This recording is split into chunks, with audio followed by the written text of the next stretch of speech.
दोस्तों, यदि आप देखते हैं ऐसे भोजपुरी वीडियोज तो सब्सक्राइब करें हमारे इस चैनल को भोजपुरिया सिनेमा, जिससे मेरे सारे वीडियो सबसे पहले आप तक पहुंचे। प्रणाम, हर हर महादेव, जय शिव शंभू। भोजपुरी के एगो छोटा सा कलाकार, एगो छोट गायक रितेश सिंह इस चैनल के माध्यम से जे भी हमरा के देखता, सुनता, जानता, ओकरा के गोड़ छू के हमर प्रणाम बा।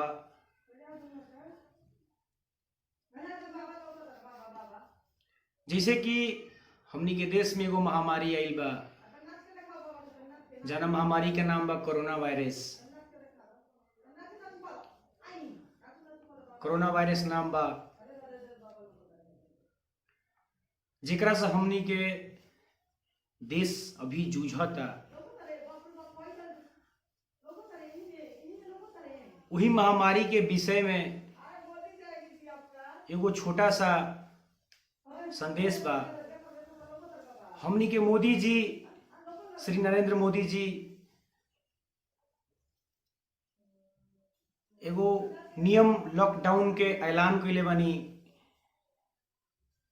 एगो सही समय में सही डिसीजन लेके ये नियम के बनैनी लगैनी अपना देश पे, और हमनी के यही लॉकडाउन के पालन करे के बा। बस एगो छोट भाई से विनती बा, हाथ जोड़ के विनती करता, एगो छोट भाई यही नियम के पालन करे के बा, लॉकडाउन के पालन करे के बा। एगो छोट मोट हमनी के गुरुजी कुछ लिख के देले, एगो गीत के माध्यम से कुछ हम बतावे के चाहतनी।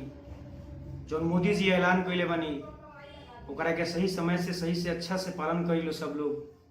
हमरो हाथ जोड़ के विनती बा रउआ लोग से कि सब कोई घर में रहे, सोशल डिस्टेंस बना के रहे, एक दूसरे से मिले से दूरी बना के रहे। कोई भी आदमी आओ तो ओकरा से 1 मीटर के दूरी बना के रहे। कुछ बाहर के लोग भी आवता, ओकरा के बतावल जाओ कि अब जाके और हेल्थ केयर जहाँ पे लागल बा वो जगह जांच कराई, अपन इलाज कराई, चेकअप कराई। बिना चेकअप के घर में आवे मत दी उनका के। ये हमनी के एगो विशेष अनुरोध बा। एगो हम छोट गीत के माध्यम से रोग लोग के कुछ कहे के चाहतनी। अगर उनमें छोटा सी भी त्रुटि हो जाई तो एगो छोट भाई समझ के माफ करे, कहे कि अभी अब कोनो बड़ कलाकार ना, एगो छोट कलाकार बनी हम।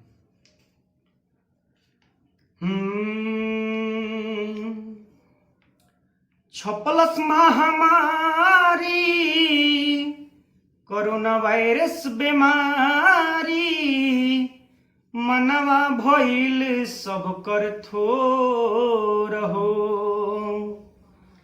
छपलस महामारी कोरोना वायरस बीमारी, मनवा भइल सब कर थोर हो।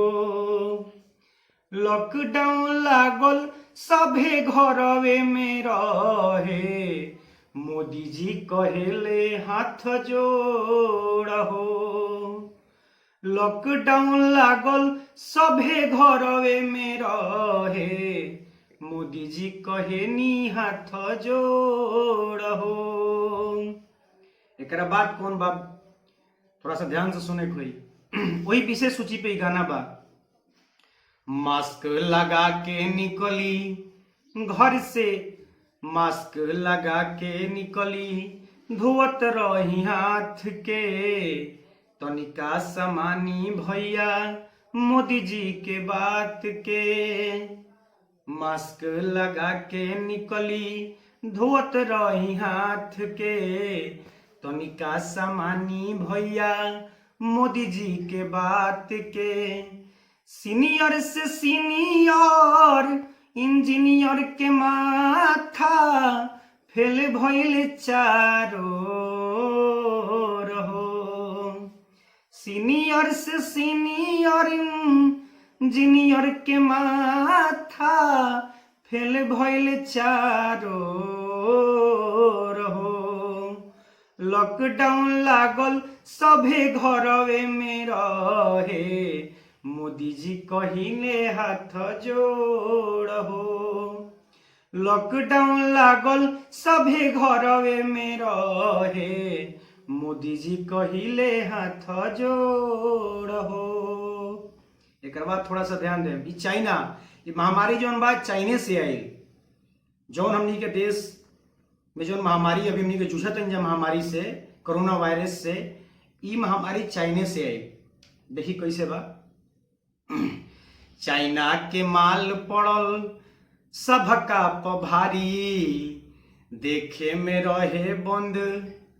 चाइना के माल पड़ल सबका से भारी, घरवे में रही बंद कके केवाड़ी।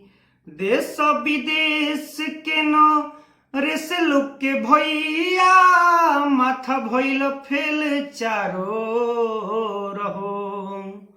देश विदेश न रेस लोग के भैया, माथा भइल फेल चारो रहो। लॉकडाउन लागल सभे घरवे में रहे, मोदी जी कहिले हाथ जोड़ हो। लॉकडाउन लागल सभे घरवे में रहे, मोदी जी कहिले हाथ जोड़ हो। नमस्कार, प्रणाम। और ये चैनल के सब्सक्राइब करी, ढेर सारा कमेंट करी, ये चैनल के बहुत आगे बढ़ाई। और हमारे इतने अनुरोध बा कि रुआ लॉकडाउन के पालन करी, नियम सिस्टम के पालन करी, सोशल डिस्टेंस बना के रखी। बस जय हिंद, जय भारत, नमस्कार, प्रणाम।